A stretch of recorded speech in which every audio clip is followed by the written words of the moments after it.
Hi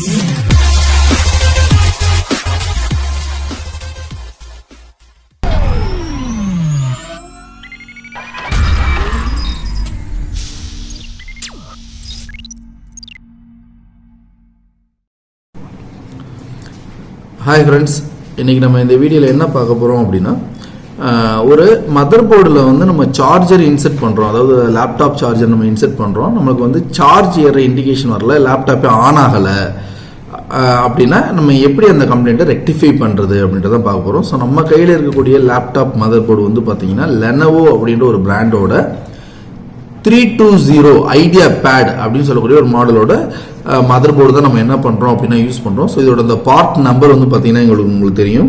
so B241 அப்படின்ற இந்த number தான் நம்ம என்ன பண்ணுறோம் அப்படின்னா DG521 DG721 NMB241 அப்படின்ற இந்த பார்ட் நம்பர், இந்த மதர் போர்டு தான் நம்ம யூஸ் பண்ணுறோம். ஸோ இந்த மதர் போர்டு எதற்குரியது அப்படின்னு ஆல்ரெடி நான் சொன்னேன். இது வந்து பார்த்தீங்கன்னா Lenovo ஐடியா பேட் 320 அப்படின்ற ஒரு மாடலுக்குரிய ஒரு மதர் போர்டு. ஸோ இந்த மதர் போர்டு நம்மளுக்கு இப்போ என்ன வரல அப்படின்னா, இங்கே பாருங்கள், நான் சார்ஜ் இன்செர்ட் பண்ணுறேன். இங்கே எனக்கு வந்து பார்த்தீங்கன்னா சார்ஜ் இண்டிகேஷன் எல்இடி இங்கே இருக்குது. இது சார்ஜ் இண்டிகேஷன் எல்இடி. இப்போ நான் பவரை இன்செர்ட் பண்ணுறேன். பவரை இன்செர்ட் பண்ணால் எனக்கு என்னென்னா சார்ஜ் இண்டிகேட் ஆகுது, எனக்கு எரியணும். இப்போ நான் பேட்டரி கூட நம்ம இன்செர்ட் பண்ணுறோம். ஸோ பவரை ஃபஸ்ட் டிஸ்கனெக்ட் பண்ணிடலாம். இதில் பேட்டரி இன்செர்ட் பண்ணுறோம். பேட்டரி இன்செர்ட் பண்ணிவிட்டு பவர் கொடுக்குறோம். ஸோ வந்து பார்த்தீங்கன்னா இங்கே நம்மளுக்கு சார்ஜர் இண்டிகேஷன் எரியணும். இப்போ நம்மளுக்கு க்ளோ ஆகாது. ரீசன் என்ன அப்படின்னா, இதில் போர்டில் வந்து பார்த்தீங்கன்னா ஒரு இடத்துல வந்து ப்ராப்ளம் இருக்குது. என்ன அப்படின்னா, இங்கேருந்து வரக்கூடிய நம்மளோட வோல்டேஜ், இந்த அடாப்டர் வோல்டேஜ் வந்து பார்த்தீங்கன்னா உள்ளே போகலை. ஸோ அந்த அடாப்டர் வோல்டேஜ் நம்ம ஃபஸ்ட்டு எப்படி ப்ராப்பராக செக் பண்ணுறது அப்படின்றது தான் இப்போ பார்க்க போகிறோம். ஸோ இந்த அடாப்டர் வோல்டேஜ் நம்ம செக் பண்ணணும்னா ஃபஸ்ட்டு இந்த இடத்துல நம்ம அடாப்டர் யூஸ் பண்ணியிருக்கோம்.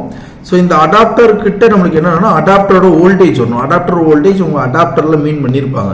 என்ன மீன் பண்ணியிருப்பாங்கன்னா, இத்தனை வோல்ட் வரணும்னு சொல்லி அந்த அடாப்டரில் வந்து பார்த்தீங்கன்னா நேம் பிளேட் டீடைல்ஸில் மென்ஷன் ஆகிருக்கும். ஸோ இப்போ இந்த அடாப்டர் வந்து பார்த்தீங்கன்னா 20 வோல்ட் வந்து பார்த்தீங்க அப்படின்னா உங்களுக்கு யூஸ் பண்ணக்கூடிய அடாப்டர்.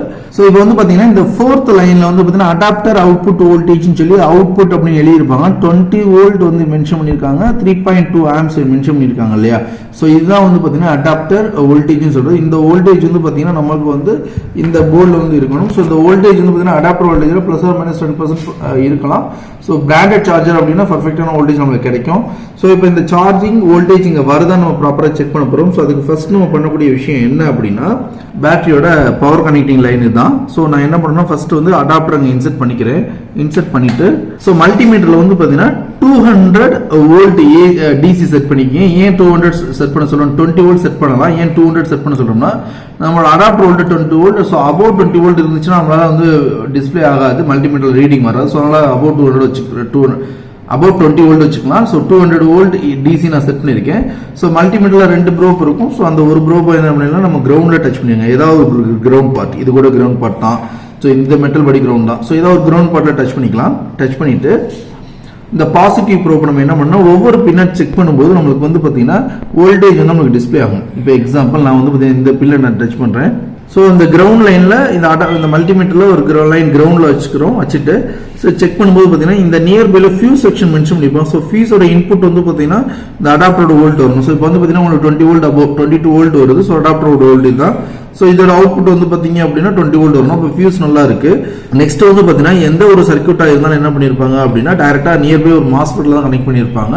ஸோ இது பி சேனல் மாஸ்ஃபெட் ஆக்சுவலாக. ஸோ இந்த பி சேனல் மாஸ்ஃபெட்டில் என்ன பண்ணியிருப்பாங்க அப்படின்னா, சோர்ஸில் இங்கே இன்புட் இருக்கும். எக்ஸாம்பிள் சோர்ஸ் நான் இந்த பக்கம் டச் பண்ணுறேன்.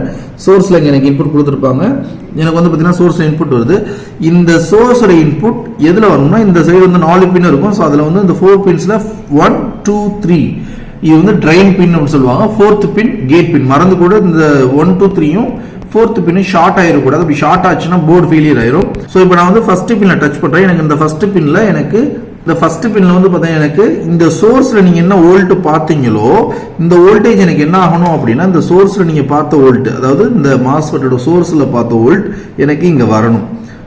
எப்பயுமே எனக்கு இங்க வரல. அப்ப என்ன ப்ராப்ளம் அப்படின்னா, எனக்கு கேட்டுக்கு சிக்னல் வரதுல இஷ்யூ இருக்குன்னு அர்த்தம். ஸோ நான் கேட்டுக்கு சிக்னல் வருதுன்னு பார்க்குறேன். கேட்டுக்கு வோல்டேஜ் வருது. கேட்டுக்கு 3.6 தான் வோல்டேஜ் வருது. அப்ப இந்த கேட்டுக்கு சிக்னல் வரது ப்ராப்ளமா இருக்கு. ஸோ அப்ப நம்ம என்ன பண்றோம்னா, இந்த கேட்டுக்கு எங்க இருந்து சிக்னல் வரும் அப்படின்னு பார்த்தோம் அப்படின்னா, இந்த மாடல்ல இது வந்து சார்ஜிங் ஐசி PU301 அப்படின்றது தான் சார்ஜிங் ஐசி. இந்த சார்ஜிங் ஐசில இருந்து இந்த சார்ஜிங் ஐசியோட 4th பின்ல இருந்து என்ன ஆகணும் அப்படின்னா அந்த மாஸ்பெட்டோட கேட்டுக்கு நம்மளுக்கு வரணும். ஸோ இதோட சிமாட்டிக் டயக்ராம் நான் இப்போ இந்த வீடியோவில் நான் காமிக்கிறேன் பாருங்க.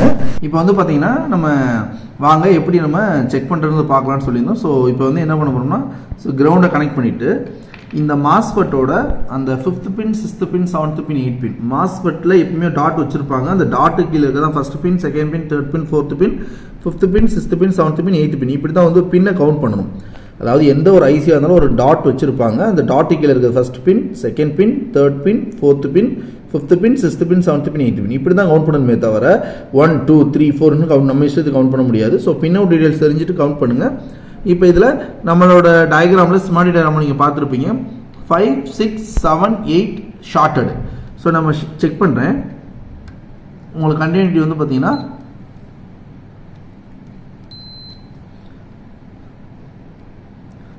இப்போ இந்த பின் வந்து பார்த்தீங்கன்னா ஷார்ட்டட். ஏன்னா சிமேட்டிக்லேயே இந்த 4 பின் ஷார்ட்டட் தான். இது வந்து சோர்ஸ் பின். 1st பின் 2nd பின் வந்து 1st பின் 2nd பின் 3rd பின் ட்ரெயின் பின். ஸோ இந்த 3 பின் ஷார்ட்டடாக இருக்கும். ஆனால் கேட் பின் ஷார்ட்டடாக இருக்காது. ஏன்னா அது கேட் பின். அப்போ இந்த 3 பின் ஷார்ட்டடாக இருக்கும். இது ட்ரெயின், இது சோர்ஸ். இப்போ நம்ம என்ன பண்ணோம் சோர்ஸ்லேருந்து ட்ரெயினுக்கு தான் கொடுக்க போகிறோம். கேட் பின்னை டிஸ்டர்பே பண்ணக்கூடாது. கேட் பின்னில் மறந்து கூட நம்ம சப்ளை கொடுத்தோம்னா ஐசி உள்ள போர்டில் பெரிய ப்ராப்ளம் ஃபேஸ் பண்ண வேண்டிய இருக்கும். ஸோ கேட் பின்னில் சப்ளை கொடுத்துடக்கூடாது மறந்து கூட. இப்போ மேனுவலாக நான் என்ன பண்ணேன் இங்கே இருக்கக்கூடிய இந்த 20 வோல்ட்டை எடுத்து நம்ம மேனுவலாக இங்கே கொடுக்கும்போது எனக்கு பவர் எனக்கு ரன் ஆகும். இப்போ அந்த ப்ராசஸ் தான் செக் பண்ண போகிறோம். ஸோ அதுக்கு நம்ம என்ன பண்ண போகிறோம்னா ஒரு ஜம்பர் வயர் ஒரு மேனுவலாக வந்து ஒரு ஜம்பர் வயர் எடுத்துக்கிறோம். ஸோ இந்த ஜம்பர் வயர் வச்சு நம்ம என்ன பண்ண போகிறோம் அப்படின்னா ஜம்பர் அடிக்க போகிறோம். ஸோ ஜம்பர் அடிக்கிறதுக்கு நான் என்ன பண்ண போகிறேன் அப்படின்னா இதில் இருக்க 4 பின்னில் ஏதோ ஒரு பின்னில் நம்ம ஷார்ட் பண்ணலாம், பிரச்சனையே இல்லை. இந்த பின்னில் தான் ஷார்ட் பண்ணணும் அப்படின்ற ரெக்வயர்மெண்ட் நம்மளுக்கு கிடையாது. மாஸ்பெட்டை எடுத்துட்டு ஷார்ட் பண்ணுறதுனால ஷார்ட் பண்ணலாம், ஒன்றும் ப்ராப்ளம் கிடையாது. இந்த மாஸ்பெட்டோட சோர்ஸ்க்கு நமக்கு இங்கேருந்து சோர்ஸ் வருது. ஸோ அதனால் அந்த இடத்துல நான் சால்வ் பண்ணிக்கிறேன்.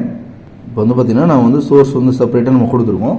இப்போ நம்ம என்ன பண்ண போகிறோம் அப்படின்னா சப்ளை கொடுக்க போகிறோம் அடாப்டர் வோல்டேஜ். ஸோ இப்போ இந்த அடாப்டர் வோல்டேஜ் நான் சோர்ஸ் கொடுக்குறேன். ஸோ இப்போ வந்து பார்த்தீங்கன்னா நமக்கு வந்து பவர் வந்து பார்த்தீங்கன்னா எனக்கு ரன் ஆகுது. ஸோ இப்போ வந்து என்ன பண்ண போகிறோம்னா ஏசி பவர் டேட்டா கொடுத்து பார்த்தோம் இண்டிகேஷன் வருதான்னு சொல்லிட்டு இப்போ என்ன பண்ண போகிறோம் அப்படின்னா பேட்டரி கனெக்ட் பண்ணிவிட்டு பேட்டரி கனெக்ட் இந்த மாடல் லேப்டாப்பில் பேட்டரி கனெக்ட் பண்ணால் தான் சார்ஜிங் இண்டிகேஷன் காமிக்கும். ஸோ இப்போ இந்த மாடல் என்ன பண்ணணும் நான் வந்து பேட்டரி கனெக்ட் பண்ணிட்டேன். ஸோ இப்போ நான் சார்ஜ் கனெக்ட் பண்ணுறேன் அப்படின்னா அந்த ஜம்பர் இல்லாத வரைக்கும் நம்மளுக்கு அந்த லைட் இண்டிகேட் ஆகல. இப்போ சார்ஜ் ஏறுது நம்மளுக்கு லைட் எரியுது. அப்போ சார்ஜ் ஏறுதுன்னா சார்ஜர் சிம்பிள் ராங் இருக்கிறத தவிர பேட்டரி சார்ஜ் ஆகாது. என்ன ரீசன்னா சார்ஜிங் ஐசி ப்ராப்ளமாக இருக்குது, பேட்டரி சார்ஜ் ஆகாது. பட் நம்ம மேனுவலாக வந்து என்ன பண்ணியிருக்கோம் அப்படி நம்ம ஜம்பர் பண்ணியிருக்கோம். ஸோ இது வந்து பார்த்தீங்கன்னா இப்போ ஓகே இந்த ஐசி தான் போயிருக்குன்றதை கன்ஃபார்ம் பண்ணியிருக்கோம். ஸோ அந்த மாஸ்பெட் ப்ராப்ளம் தான் அந்த ப்ராப்ளம் வரும், இந்த ஐசி ப்ராப்ளம் தான் அந்த ப்ராப்ளம் வரும். ஸோ இப்போ நம்மளுக்கு இந்த ப்ராப்ளம் வந்து பார்த்தீங்கன்னா இப்போ ரெக்டிஃபைட் ஜம்பர் பண்ணியிருக்கிறதுனால. பட் இதை பெருமாட்டாக நம்ம யூஸ் பண்ண முடியாது. சார்ஜிங் ஐசியை ரீப்ளேஸ் பண்ணிட்டோம்னா தான் நம்ம பேட்டரி வந்து சார்ஜ் அண்ட் டிஸ்சார்ஜ் நம்ம யூஸ் பண்ண முடியும். ஸோ இல்லாட்டி பவர் கட் ஆச்சுன்னா இந்த நான் ஒன்றும் இல்லை இப்போ பவரை கட் பண்ணுறேன் எனக்கு ஆட்டோமேட்டிக் டக்குன்னு எனக்கு ஆஃப் ஆயிரும். என்ன ரீசன்னா அடாப்டர்ல எனக்கு ரன் ஆகுது, எனக்கு பேட்டரியில் ரன் ஆகலை. என்ன ரீசன் பேட்டரி சார்ஜ் ஆகலை. அப்போ பேட்டரி சார்ஜ் ஆகிறதுக்கு என்ன வேணும் நம்மளுக்கு இந்த ஐசி வேணும். அப்போ இந்த ஐசி இப்போ என்னவா இருக்குது ப்ராப்ளமாக இருக்குது. இந்த ஐசி ப்ராப்ளமாக இருக்கிறதுனால தான் எனக்கு பேட்டரி மோடில் ஆன் ஆகல, ஆன் பட்டனை ப்ரெஸ் பண்ண ஃபுல் டெட்டில் இருக்குது. ஸோ இது வந்து பார்த்தீங்கன்னா இனிஷியலாக ஒரு லேப்டாப்போட சோர்ஸை எப்படி நம்ம செக் பண்ணுறது பவர் சோர்ஸு எப்படி. ஏன்னா நார்மலாக இனிஷியலாக நம்ம எல்லாரும் என்ன பண்ணுவோம்னா லேப்டாப் அடாப்டர் கொடுத்தா வோல்டேஜ் செக் பண்ணுவோம். ஸோ வோல்டேஜ் கொடுத்தோடனே நம்மளுக்கு ரன் ஆகணும். ஸோ நம்மளுக்கு இந்த சார்ஜிங் ஐசி ப்ராப்ளமாக இருந்தாலோ இது வந்து ஏசி டிரைவ் டிடெக்ட் பண்ண உடனே டிடெக்ட் பண்ணுற சிக்னல் இங்கே வரணும், அந்த பின்னாடி இருக்க மாஸ்பெட்டுக்கு வரணும். அந்த மாஸ்பெட்டுக்கு வந்தால் மட்டும்தான் அந்த மாஸ்பெட் இந்த 22 வோல்ட்டை வெளியில் போகிறதுக்கு அலோவ் பண்ணும், இல்லாட்டி அலோவ் பண்ணாது. ஸோ இப்போ நம்மளுக்கு அந்த ஜம்பர் மூலிமா நம்மளுக்கு அலோவ் பண்ணாது. ஜம்பர் இல்லை அப்படின்னா நம்மளுக்கு இந்த ஃபங்க்ஷன் நடக்காது. ஓகே, இதை அசம்பிள் பண்ணிட்டு லாஸ்ட்டாக எப்படி நம்ம என்ன ஸ்டேட்மெண்ட் இருக்குன்னு பார்த்தலாம்.